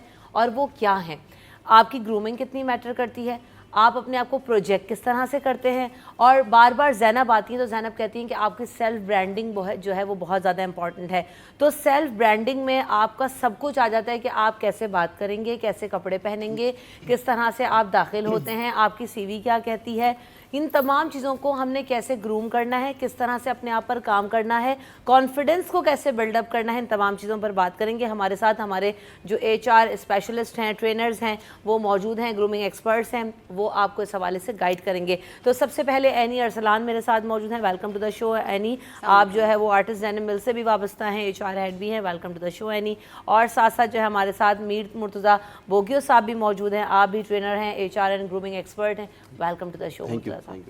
तो सबसे पहले जनाब एनी, जब हम बात करते हैं ना कि सबसे पहले मैंने आपको दाखिल होते कहा कि वेरी नाइस टॉप माशाल्लाह। तो जब कोई अच्छा कपड़ा पहना होता है, अच्छा परफ्यूम लगाया होता है, अच्छी लिपस्टिक लगाई होती है, तो आप वैसे भी जो है ना अगले को देख के आपको नींद भाग जाती है, यार अच्छा लग रहा है। तो ये कितना इम्पॉर्टेंट है कि जब आप किसी न्यू जॉब, न्यू रोल के लिए जा रहे हैं तो टू लुक प्रेजेंटेबल। एनी, आप किसी जॉब के लिए अगर जा रहे हैं, इन पर्टिकुलर अगर आप जॉब के लिए जा रहे हैं, फिर तो उसमें कोई गुंजाइश ही नहीं है कि आप किसी भी जगह पे कॉम्प्रोमाइज़ करें, बिकॉज़ वहाँ पे तो आपकी हर चीज़, यू नो कि wherever you would be sitting, आपकी हर चीज़ पे जो है ध्यान दिया जाएगा, प्रेजेंटेशन पे ध्यान दिया जाएगा। नो मैटर कि अब वो जॉब जो है वो उसका ताल्लुक वो इंट्रोवर्ट बाउंड जॉब हो या वो पीपल बाउंड जॉब हो, आपको either ways you have to brand yourself, because now organization are smart enough and they want good people. When we say good people, good energy, it means कि जिस जगह हम बैठे होते हैं, तो जितनी आपने बातें की, जिसमें हाइजीन भी आ जाता है, जिसमें अदब अदाब भी आ जाते हैं, मैं यहाँ बैठी हूँ, मैं आपको अपने ऑरा से कोई एनर्जी ट्रांसमिट कर रही हूँ, दैट्स वेरी इंपॉर्टेंट। बिल्कुल। और इसके लिए ध्यान देना, बहुत सारे लोगों को मैंने अभी तक ये कहते सुना है, जो मुझे अब थोड़ा सा चाइल्डिश लगता है, कि जब आप यूनिवर्सिटी से पास आउट हो जाते हैं और आपको पता भी है कि कितना कंपटीशन है बाहर, और फिर कहते हैं कि यार ऐसी चीज़ों से क्या फ़र्क पड़ता है, काबिलियत is yes one of the very prime factor, but alongside of that there are things which you can not ignore. तो बातें अगर अच्छी करनी है, लेकिन स्टिल आपको सेट सजाना है, दैट इज़ द मैंडेटरी। बिल्कुल ऐसा ही है। सो लाइकवाइज इन योर पर्सनैलिटी, आपकी ग्रूमिंग, और स्पेशली अगर कोई आपको फीडबैक दे रहा है जो आपको लगता है आपसे ज़्यादा बेहतर जानता है उस फील्ड के हवाले से, प्रेजेंटेशन के हवाले से, तो बराए मेहरबानी उसको हमें कंस्ट्रक्टिव लेना चाहिए, इंस्टेड ऑफ बीइंग फील के यार हमें वी आर बीइंग टोल्ड। जैसे अगर HR में से अगर ये कमेंट जाए किसी के पास कि आपको जो है थोड़ा सा हाइजीन की तरफ ध्यान देना है, ये सॉफ्ट टच में आप बताते हैं, तो लोग ऑफेंड हो जाते हैं। I think instead of feeling bad about it, we should understand कि somebody is taking care of themselves and us and want to improve us too. बिल्कुल ऐसा so that is really very mandatory. It is अगर आप मुझे scale out करने को कहोगी कि 1 to 10 मैंने आप बताओ, तो I would say not less than 7-8। It's that important. ऐसा ही है, ऐसे बिल्कुल ऐसे। मुर्तज़ा, सबसे पहले जब कोई शख्स आ रहा है इंटरव्यू के लिए और आपसे मिल रहा है, बीइंग HR जो है वो एक्सपर्ट, या आप उसमें सबसे पहले क्या चीज़ें देखते हैं बगैर उसके बोलने से पहले, वो अंदर आ रहा है और आप उसमें क्या चीज़ें नोटिस करेंगे? पहले तो रमशा थैंक यू, क्योंकि this on the national TV such discussions बहुत एक समझ लें बट बहुत अजीब सी बात मुझे लग रही है कि हम डू सच टॉपिक्स, तो but हमें ये- जो भी गेस्ट आते हैं वो कहते हैं यार ये बहुत अच्छा बहुत है। अच्छी बात है। आई थिंक अभी जो एनी ने बात की एक पॉजिटिव वाइब होनी चाहिए। देखें, first impression is the last impression हम बचपन से सुनते आए हैं, लेकिन उसका मतलब आज तक हमें समझ नहीं आया। ज़ाहिर है जब इंडिविजुअल अंदर आएगा तो एक तो आदाब जो हमें टिपिकल सिखाए जाते हैं ना कि जी ग्रीट करना है और जी बैठना कैसे है, चेयर को कैसे आपने ये रखना, वो भी ज़रूरी है बहुत सारी चीज़ें, लेकिन एक वाइब होती है, एक ऑरा होता है, जिस तरह अभी एनी ने बात की, और आई थिंक वो तो सबसे ज़्यादा इंपॉर्टेंट होता है। क्योंकि अगर मैं किसी को इंटरव्यू कर रहा हूँ, for example I have to hire a trainer in my team और a marketing resource in my team, वो एक एक इंट्रोवर्ट रिसोर्स नहीं है, वो एक ऐसी रिसोर्स है जिसको मैंने लोगों के साथ बात करते हुए देखना है, तो उसकी पर्सनैलिटी तो मैं सबसे ज़्यादा देखूंगा। और ये कहाँ से आती है, जो अभी काबिलियत की एनी ने बात की, काबिलियत अब सिर्फ एकेडमिक क्वालिफिकेशन नहीं है, Yes. आपकी ग्रूमिंग, आपकी पर्सनैलिटी आपकी काबिलियत का हिस्सा है। और अगर आपको ये लगता है कि आपकी 4 GPA आ चुकी है किसी भी यूनिवर्सिटी से और आप जाके बैठ जाएंगे, तो आई थिंक आप बिल्कुल गलत बात समझ रहे हैं, क्योंकि काबिलियत का हिस्सा आप क्या है, आपकी अपनी सेल्फ सही अवेयरनेस। बात और मैं एक बात को, जो भी यहाँ पे लोग देख रहे हैं, यंगर जनरेशन, कि पोस्ट कोविड खास तौर पे अब ट्रेंड चेंज हो गया है। अब it's not about the technicalities of the job, because it's on the tips. मुझे अगर फॉर एग्जांपल एक्सेल का कोई फॉर्मूला नहीं भी आता तो I Google it, I learn it, there are so Especially many आपके platforms, ChatGPT. ChatGPT, there are so many things. Artificial Especially, intelligence ने हाँ, इतना especially काम आसान कर दिया है कि बिल्कुल। वाकई अब तो जो पहला क्वेश्चन होता है ना रमशा, हम सब ने अब तो इंटरव्यूज 4 GP लेना भी कोई मुश्किल काम हम नहीं है। सब ने इंटरव्यूज दिए हैं। The first question is the most powerful and the most difficult question in my life जो मैंने देखा है। Tell us about yourself, Tell us about- Yes, and exactly, मैं भी देयर इज बहुत नो सारे- आंसर ऑफ इट। तो जिस इंडिविजुअल को टेल अस अबाउट मेरे अपने बारे में, मैं आपके बारे में नहीं पूछ बिल्कुल रहा, ऐसा ही मुझसे मेरे बारे में पूछा जा रहा है, अगर वो नहीं बता सकता मैं, तो इट्स वेरी डिफिकल्ट। मैं आपको एक केस स्टडी बताऊं, अगर जरूर जरूर बताएं, एक- जरूर बताएं। इसमें एक चीज टेल अस, मैं एक लाइन में ना ऐड करना चाहूँगी, because for audience it will B of good help. आपको अगर टेल अस अबाउट का अच्छा आंसर लेके जाना है ना, तो जिस ऑर्गेनाइजेशन में आप इंटरव्यू के लिए जा रहे हैं ना, फ़ौरन से उसके जितने सोशल पेजेस हैं ना उसको घोल के पी जाएं। You will once you frame your about yourself in the line with the organisation, आपको 50% तो वही मार्क्स मिल और जाएंगे। इसमें जो सबसे बड़ी गलती लोग ये करते हैं कि जब हम पूछते हैं कि भाई टेल अस अबाउट योरसेल्फ, तो वो बताते हैं मेरा नाम मुर्तज़ा है, मैंने जी MBA किया है। भाई that is there on the CV, लिखा हुआ है पेपर में। एक केस स्टडी मुझे बहुत अच्छी लगी। I went for a mock interviews in a university. ठीक। वहाँ पे एक लड़का आया, मैंने कहा जी बताएं अपने बारे में। So he said I am a gamer. The first answer, sir मेरा नाम वगैरह तो आपको पता है, आई प्ले गेम्स।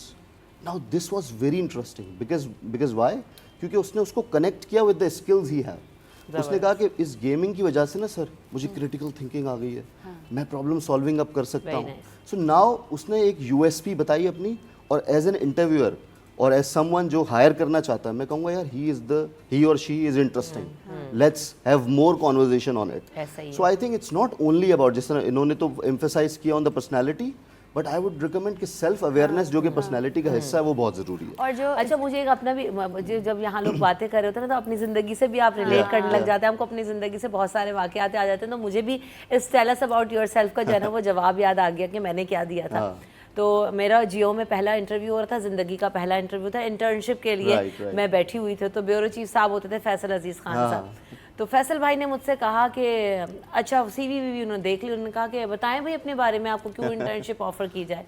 तो मैंने जवाब दिया, मैंने कहा कि मैं मैथ कम्युनिकेशन पढ़ रही हूँ और डिबेट्स करती हूँ, तो डिबेटर हूँ, तो मुझे ऐसा लगता है मैं कहीं ना कहीं फिट हो ही जाऊंगी इस फील्ड में। बोलने की आदत है, लोगों को फेस कर लेती हूँ, कॉन्फिडेंट हूँ, तो शायद मैं जो है ना कर सकती। फिर उन्होंने मुझे कहा कि अच्छा कुछ शेर सुनाओ, कुछ ये बताओ, कुछ वो तो मतलब फिर मैंने वहाँ से उनके साथ, और फिर 5 मिनट में बस आई वाज हायर्ड कि ठीक है इसको रख लो भाई, ये बहुत बोलती, अब तुम जाओ। अच्छा, तो मैं ये इसी हुआ से बिल्कुल राइट कि आप जो है ना कि कैसे प्रोजेक्ट करते हैं अपने ऑल्सो यू वर ऑल्सो, आपने अपनी एक स्किल को, जो मैंने कहा ना कि अब जो अबाउट द फर्म आप पढ़ के जाते हैं, जब आपने सोशल पेज में देखा कि वो बहुत पीपल ओरिएंटेड लोग हैं, तो आपने लोगों की बात करनी है। वो टेक्नोलॉजी ओरिएंटेड लोग हैं, तो जो टेक्नोलॉजी आप यूज़ आपने, तो you have to be smart enough in tweaking your answer in line with the direction you know of the organisation. अच्छा, वैसे आप लोगों ने यकीनन टिप्स तो दी हैं, लेकिन मोर क्लियरली इसका जवाब किस तरह से देना चाहिए, कौन सी ऐसी टिप्स आप शेयर करेंगे कि जो बच्चे अभी देख रहे हैं, यंग जनरेशन जैसे हम कह रहे हैं, वो देख रहे हों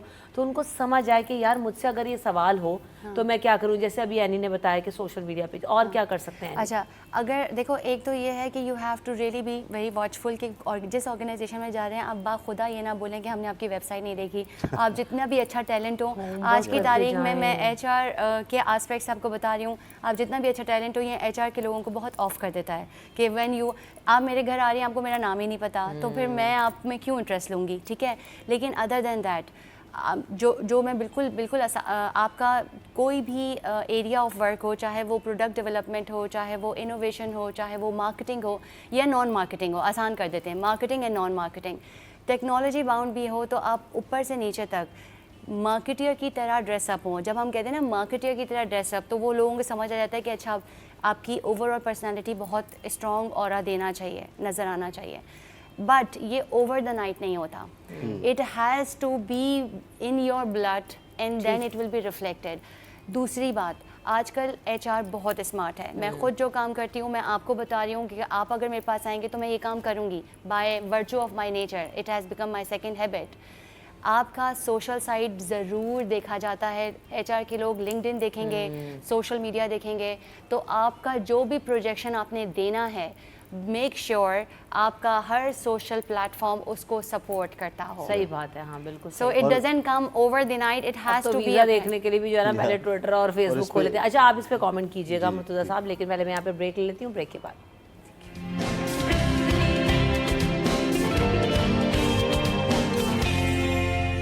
welcome back in city at 10। बात हो रही थी tell us more about yourself, और ये बहुत इंपॉर्टेंट क्वेश्चन है वाकई, जिसका जवाब ना किसी यूनिवर्सिटी में सिखाया जाता है, ना कहीं आपको बताया जाता है, और मेरे ख्याल से यूट्यूब पे भी नहीं मिलता होगा, पता नहीं। अब तो ट्रेनिंग के सेशन और सब चीज़ें भी इतना कुछ आ गया है कि शायद, और आज के बाद आपको मिल जाएगा यूट्यूब पर, हम अपलोड कर देंगे। तो भाई आज जैकेट में जो है ना शुजाई लिखवाओ tell us more about yourself का जवाब कैसे देना है, और आपको यहाँ पर जो HR एक्सपर्ट्स हैं और ट्रेनर्स हैं वो बता रहे हैं। तो मुर्तज़ा आप भी इसमें कुछ ऐड करना चाह रहे थे पहले तो जी सबसे पहले ये समझना है, क्योंकि ये tell us about my own self है, तो इंसान को खुद को पता होगा कि मैंने क्या मुझे जवाब क्या, मैं हूँ क्या, पहले तो हमें ये भी नहीं पता। No chat GPT, no AI, no friend, no colleague, no trainer can tell you कि who are you, number one. Number two, see there are some techniques. For example, you are going for an HR job, right, और आजकल universities में हम देखते हैं कि student societies होती हैं, इवेंट्स होते हैं, और आपके इवेंट मैनेजमेंट स्किल्स हैं और वो आपने अपनी CV पर नहीं लिखे हुए, तो वो आपको शोकेस करना बहुत ज़रूरी है। क्यों? क्योंकि companies now prefer someone who can also contribute in other aspects of, not only on the job जिसके लिए उसको हायर किया जा रहा है। तो नंबर वन, वो स्किल्स जो आपकी CV के ऊपर मौजूद नहीं है वो आप शोकेस करें। नंबर टू, आपको ये जवाब बिल्कुल आना चाहिए, और ये आज तक और अगले 50 साल तक पूछा जाएगा कि आपके स्ट्रेंथ और वीकनेसेस क्या हैं।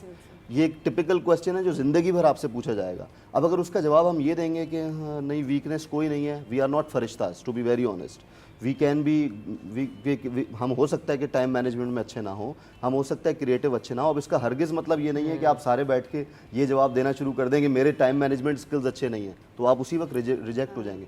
You have to build an answer, you have to. और इसका जो सबसे इंपॉर्टेंट टूल है जो younger generation, story telling, this is something which is very interesting. जब आप लोगों को स्टोरी बताएंगे अपनी, तो the other person will be interested in hearing you कि भाई आप क्या कहना चाहते हो।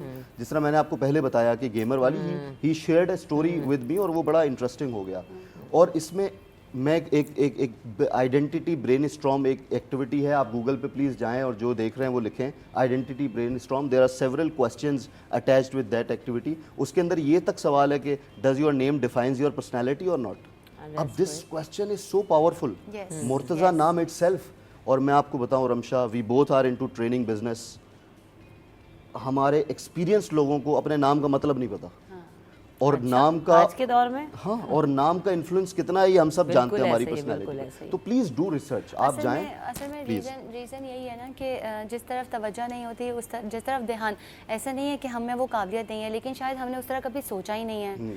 यानी देखें ना, हमारे जो एजुकेशनल मॉडल हैं उसके अंदर कोई करिकुलम का पार्ट ही नहीं होता जिसमें ट्रेनिंग, अब ऑर्गेनाइजेशंस करवाती हैं ट्रेनिंग एंड डेवलपमेंट, और उस वक्त तक आप अपने मेच्योरिटी एज का हाफ तो पहुँच चुके होते हो। सो वंस यू आर 35 और 36 place and now you are sitting in a ethical show, तो आप वो सीख रहे हैं जो कि शायद आपके स्कूल पैटर्न का हिस्सा होना चाहिए था। अच्छा, और वो चाहते भी क्या है कि अब नौकरी मिल गई है, ट्रेनिंग सेशन वो लंच वंच करेंगे, बाहर निकलेंगे, ये Yes, एटीट्यूड के yes, साथ जो है ना वो yes, ट्रेनिंग True. सेशंस ले रहे होते हैं हमारी, है ना। True. तो वो और बहुत motivation- बार आपको सुनने को मिलेगा ट्रेनिंग बराए ट्रेनिंग और ट्रेनिंग बस हो रही है, लेकिन उसका जो रियली इम्पैक्ट है ना फायदा नहीं उठा रहे वो लोग फायदा नहीं उठाते। और ऐसे। जो यंगर जनरेशन है खास तौर पे, आई थिंक भैया मैं आपको बहुत क्लियरली बता दूं, ये it's not only about the CV and it's not only about the GPA. Yes, वो कंपटीशन जरूर है कि आप लम्स के हैं, आईबीए के हैं, लेकिन मैं नाम नहीं ले रहा किसी यूनिवर्सिटी का, a class university Ramsha, the guy came for an interview for the position of organizational development, OD, and I introduced myself, मैंने कहा my name is Murtaza, I am head of training in OD, तो the अगला बंदा is saying sir what is OD, तो आया क्यों था भाई, तो आया क्यों मेरे जैसा Can you बंदा imagine? तू आया क्यों नहीं कर- आपने अप्लाई किया होगा, आपने भाग जाए एडवर्टाइजमेंट ऐसे। देखी होगी, तो आपने OD पढ़ ही लेते भाई कुछ। Just obviously the agenda is to help people Yeah. ना, तो अगर हम इसमें ना मजीद कुछ टेक अवेज Please, ऐड कर दें, एक्शन पॉइंट्स ना, कि अगर मैं अपनी यंगर सेल्फ को कोई मशवरा देना चाहूँ कि मैं उस वक्त क्या क्या करती तो मैं अभी कहाँ पहुँचती, हाँ, ठीक है। yeah, very so for the kids who are watching the show, I mean the students who are watching the show, so अगर आपने बकेट लिस्ट में लिखना है ना, तो सबसे पहले तो ये देख लें कि if you want to, so simple formula, आपको जो ज़िंदगी में चीज़ ज़्यादा चाहिए ना, जो भी चाहिए, आपको पैसा चाहिए, शोहरत चाहिए, वॉटएवर, सबसे पहले आप उस शख्स की तलाश करें जिसके पास ये ऑलरेडी आपसे ज़्यादा है, 10 टाइम्स, 12 टाइम्स, 15 टाइम्स। क्यों कि अगर आपको 1 लाख कमा रहे हैं तो जिसने 10 लाख कमा लिए उसको 1 लाख कमाने का तो हुनर कन्फर्म आता है। तो rather than only discussing it with the people you are friends with, seek a person who has got whatever you are seeking for, जिसके पास अगर आपको शोहरत चाहिए तो अपने ही सर्कल में, अब आप जब ध्यान देते हैं तो you start tapping mentors and then you सीख कि मैं इनके साथ कैसे अटैच हूँ। तो ज़रूरी नहीं है कि आप जाएंगे और आप एक किताब लेके जाएंगे और आप उसमें सारा फार्मूला लिख कर आ जाएंगे। At times sitting with them also tells you a lot. So first thing that you have to see is who you are sitting with. यहाँ पर एनी की ये बात बहुत ज़्यादा इम्पॉर्टेंट है कि एनी ने बहुत ज़ोर दे के कहा, या पता नहीं वो चीज़ निकलना चाहिए, मेंटोर्स कहा है भाई। हमारे यहाँ लोग देख के सीख के रहे हैं, 10 लाख रुपए टिकटॉकर भी कमा रहा है हमारे यहाँ, और जी देख के कहते हैं कि ये तो बहुत आसान काम है तो हम कर सकते हैं। तो भाई अगर आप ज़िंदगी में कुछ अचीव करना चाहें, उससे भी कमाएं, हमें कोई एतराज़ नहीं है, आपका ज़ाती मसला है। लेकिन इशू ये है कि अगर आप कोई अपने फील्ड में रिलेटेड लोग हैं, मेंटोर्स हैं, ट्रेनर्स हैं, उनको देखना ज़रूरी है। Absolutely, जी absolutely. बिल्कुल जी। So mentors, number one, you have to have mentors, और mentors की डेफिनेशन मेरे लिए वो है जो आप सीख कर रहे हो वो उसके पास आप किससे ज़्यादा है, 10-12% time, sorry not percent, 10-12 times आपसे ज़्यादा है।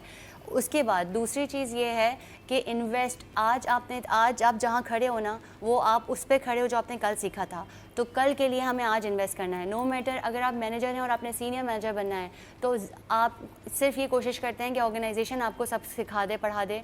You have to invest on your self.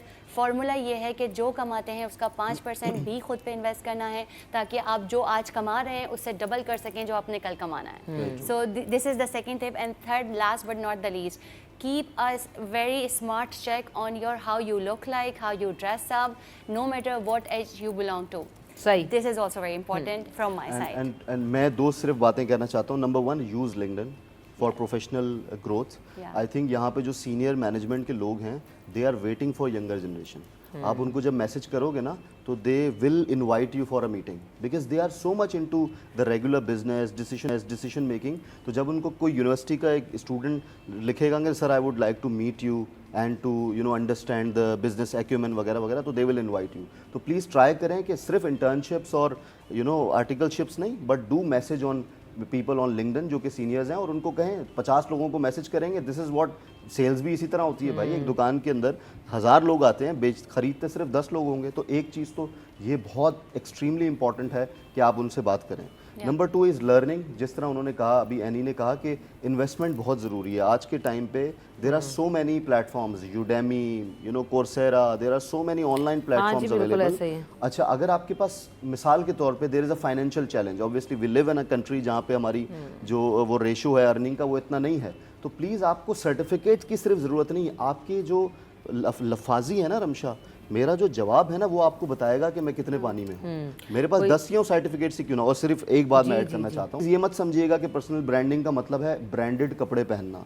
It's about how you carry yourself. क्योंकि यंगर जनरेशन ये बहुत करती है कि सर आपने ये बात कह दी थी कि जी ब्रांडेड कपड़े, तो मैं कोई शूज़ जाके कोई 50,000 का तो नहीं खरीदूंगा। नहीं नहीं नहीं, आप 2000 की चीज़ खरीदें, but it's about how you carry yourself. I have met people जिन्होंने ब्रांडेड बेल्ट लगाया हुआ है लेकिन वो बेल्ट टेढ़ा है, यू नो। तो it's not about the brand you wear, it's about how you wear basically. तो this is again very important. मैं ऐसे लोगों से भी मिली हूँ कि जिन्होंने जो है ना, अब ब्रांड का नाम नहीं लूँगी, लेकिन इंतहाई महंगे तरीन मतलब इंटरनेशनल ब्रांड्स पहने हुए हैं और मुंह उनका 2 रुपए का नहीं, क्योंकि उनको उसको कैरी करना नहीं आता। और जब वो मुंह खोलते हैं तो दिल चाहता है कि ये बेल्ट भी उतार लो, ये जूता भी उतार लो। और तो एक मसला ये है, चीज मैं ऐड और बहुत सारे लोगों से आप ऐसे भी मिलते हैं कि जो है ना वो 500 रुपए वाली कुर्ती भी पहने होंगे तो खूबसूरत लग रहे हैं, और वो उनको कैरी करना आपकी पर्सनैलिटी और आपकी लफाजी मैच करनी चाहिए।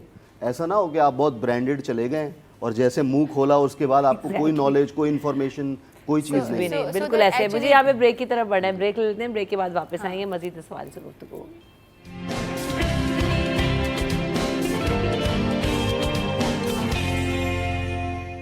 Welcome back in city at 10। तो जनाब एक और सवाल होता है, और वो सवाल ये होता है कि हम आपको रखें क्यों, हम आपको हायर क्यों करें। एचआर एक्सपर्ट से सवाल पूछते हैं तो अगला जाने वाला पूछता है कि अगर रखना ही नहीं था तो बुलाया क्यों, और बुलाने के बाद ये पूछ क्यों रहो। लेकिन ये सवाल कितना इंपॉर्टेंट है और इसका जवाब कैसे देना है, एनी वेरी क्विकली। इसका जवाब दयानतदारी से भी देना है कि आपको, अगर आपने ये ज़रूर बताना है कि आपको उसमें इंटरेस्ट है, और आपने ये ज़रूर बताना है। देखें, अगर आप ये कहना कि we applied because there was an opening, ये बिल्कुल फ्लैट और थोड़ा डल बोरिंग आंसर है। मेरे अंदर क्या क्या है जो मैं आपको ऑफ़र कर सकती हूँ, प्लस मैं इंटरेस्टेड क्यों हूँ। जब मैं आपकी तारीफ़ करती हूँ, एक जनरल बात है, आप मेरी तारीफ़ करेंगे मुझे अच्छा लगेगा ना। तो जिस इदारे में आप इंटरव्यू के लिए जा रहे हैं, आप अगर उसके नाम से अट्रैक्टेड हैं तो बताएं उन्हें कि because you are a big organisation, I want to add this in my CV too, so it should have both the component what you can offer and also why you like or why you choose this company to be with. That's both the components should be there, I think. इसका वो ये पूछना चाह रहे हैं कि आप क्या कंट्रीब्यूट करेंगे, वो ये नहीं पूछना चाह रहे हम क्यों ले लें आपको। जारी बात है लेंगे वो तभी अगर उनको, तो वो कंट्रीब्यूशन आपके स्किल्स के थ्रू आ सकती है। जिस तरह हमने पहले बात की कि आई थिंक ऐसे स्किल्स जो शायद आपके लिए एक्स्ट्रा हो आपके स्किल्स, और वो आप कंट्रीब्यूट कर सकें, तो वो बहुत हद से ज़्यादा ज़रूरी है। दूसरी इंपॉर्टेंट बात, प्लीज़ टेल देम कि you really want to come in this organisation. आपकी मैंने लिंक्डइन सर देखी फॉर एग्जांपल, और वहाँ पे मैंने देखा कि आप DEI पे बहुत काम करते हैं। You know, you are so much into training and development, engagement बहुत है। तो it's my dream job, you know, to serve an organisation जहाँ पे I can contribute through my skills, and also organisation मुझे ऐसी अपॉर्चुनिटीज़ के दे कि मैं भी ग्रो करूँ। अच्छा, so, उससे जी एक चीज़ और है, क्योंकि मेरे साथ ये हुआ था, without taking the name, I don't know how much time I have, मैं सिर्फ इसको जल्दी से करूँ because it is for the help. कुछ जब हम इंटरव्यूज़ करते हैं ना, तो यकीनन लोगों के साथ बहुत मजबूरियाँ हैं, मैं बिल्कुल चैलेंज नहीं करती, ठीक है। I know the economical situation in Pakistan and I know as an HR person कि we all are having so many difficulties in life. लेकिन प्लीज़, एक बच्ची आई थी मेरे पास, एक लड़की आई थी, वो एक गैप के बाद दोबारा आना चाह रही थी, and in the interview she started crying, ठीक है। I felt very bad but I couldn't select her because मुझे ऐसा लगा कि वो इमोशनली बैलेंस नहीं है। तो मैं बताना क्या चाह रही हूँ, बीइंग अ वुमन भी, मैं क्या बताना चाह रही हूँ कि जब आप जब आप अपने स्किल्स की ज़रूर बात करें, इवन अगर आपके साथ कोई ऐसी बातें अटैच्ड हैं जो कि आपकी दर्द और तकलीफ़ का बायस हैं, आप इतना रिहर्स करें कि जब आप इंटरव्यूअर के सामने बैठें तो आपकी आंखों से आंसू ना निकलें, वो आपकी वो स्ट्रेंथ नज़र आए। क्योंकि there is a potential charge. Organisation सबसे पहले ये सोचती हैं कि यार अगर मसला होगा तो ये रोना ना शुरू कर दें।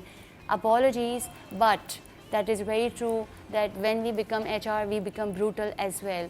तो आपको तैयार करना है तो अपनी ही मजबूरियों को अपनी ताकत बना लें और ऐसे करें कि यार ये सारे मसले थे फिर भी मैंने ये सब किया, and I'm very happy that I am here till this level. People get attracted toward the strengths. People, हाँ, इस पे रेजिलियंस का एक कॉन्सेप्ट है ना, आप वो शो करें कि भाई मैंने इतने सारा चैलेंजेस फेस किया अपनी लाइफ के अंदर, but I am again here.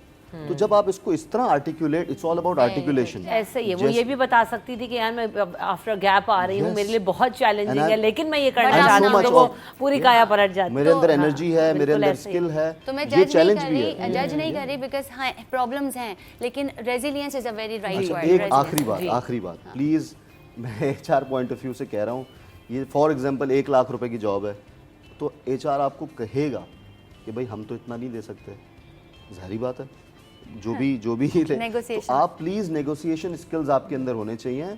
आप फ़ौरन से कह देते हैं ओके सर, जैसे आप कहें, आई एम ओके विद 50,000 40,000, तो आप अगर वो जॉब के 1 लाख हैं तो वो देगा आपको 1 लाख, अगर आपके अंदर स्किल है, नहीं तो 80,000 देगा, 90,000 देगा, जो भी आपको देगा। लेकिन अगर आप खुद ही अपना जो है वो लेवल नीचे कर देंगे तो फिर वो उसके पास इख्तियार, क्योंकि एक बात याद रखिएगा, HR is also dependent on the management. HR has to show management कि हमने क्या किया। तो अगर आपके आंसर्स में ये लिखा हुआ है या ये आपने बताया हुआ है कि I am happy with 40,000 rupees, तो हाउ कैन एनी और और इसमें ना आपको ढीठ भी नहीं होना। ढीठ अगर भी आपको नहीं ऐसा होना, मतलब आप flexibility। नेगोशिएशन का मतलब ही यही है कि भाई ऊपर नीचे होगा, कुछ आप रखेंगे, कुछ वो रखेंगे।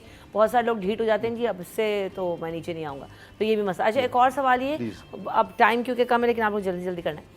सवाल ये कि स्ट्रेंथ्स और वीकनेसेस पूछी जाती हैं। स्ट्रेंथ तो सब बता देते हैं, बहुत खुश होते हैं, लेकिन वीकनेस में क्या बताना है? और वीकनेस सुन के अगले वाला सोच रहा होता है कि यार अगर इसको मेरी वीकनेस पता लग गई तो क्या होगा, क्या नहीं होगा, पता नहीं हायर करेगा नहीं करेगा। तो बताना चाहिए नहीं। अब जैसे वो खातून की भी तो वीकनेस थी ना, रो पड़ी, जॉब नहीं मिली, तो क्या करें, बताएं कि ना बताएं? आई थिंक बताना चाहिए, लेकिन 80-20 का रूल रखें। 80% अपनी स्ट्रेंथ पे फोकस करें क्योंकि उसी की वजह से आप वहाँ पे होंगे, और 20% आपने मैनिपुलेटिव रखना है। मैनिपुलेटिव इन अ वर्ड, इन अ वे कि आप कह सकते हैं कि जो मुझे कंस्ट्रक्टिव फीडबैक्स मिले हैं, instead of weakness use the word constructive feedbacks that I have received was all about कि मेरा I have been working on my temperament, because temperament के बारे में कहा जाता था, but now I have got a control. तो जब आप आखिरी भी लफ्ज़ दें तो आप उसमें ये कह दें कि this is something I know and I have already working on it. So use the word constructive feedback instead of कि मुझे जो फीडबैक्स मिलते हैं उससे मुझे ये पता चला कि there is the area potential growth I can grow in. Basically वो इंस्टाग्राम वाला हाल है कि कुछ भी बेच रहे हैं लेकिन अच्छे डब्बे में डाल के बेच रहे हैं, ऊपर रिबन रिबन लगा रहे हैं और उसको जो ना एक पूरा प्रॉपर पैकेजिंग के साथ भेज रहे हैं, तो अंदर तो घटिया प्रोडक्ट भी निकलेगा तो अच्छा लगेगा।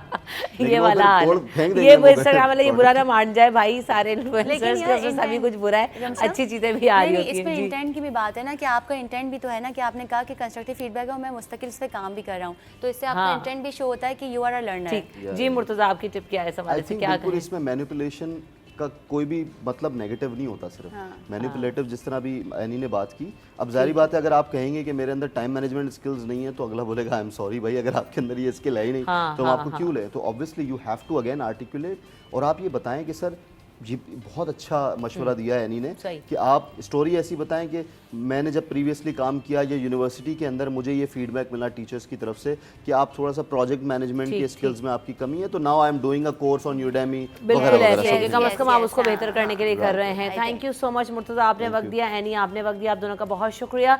और स्टे ट्यून्ड, आगे आने वाले दिनों में जल्द लिंक्डइन के हवाले से भी एक पूरा प्रॉपर शो आएगा और उस हवाले से भी आपको एजुकेट करेंगे, but in the next week इंशाल्लाह। अभी के लिए आप हमें दीजिए इजाज़त, अपनी छुट्टी अच्छे से मनाइए, अपना ख्याल रखिएगा, नरेंगे मान।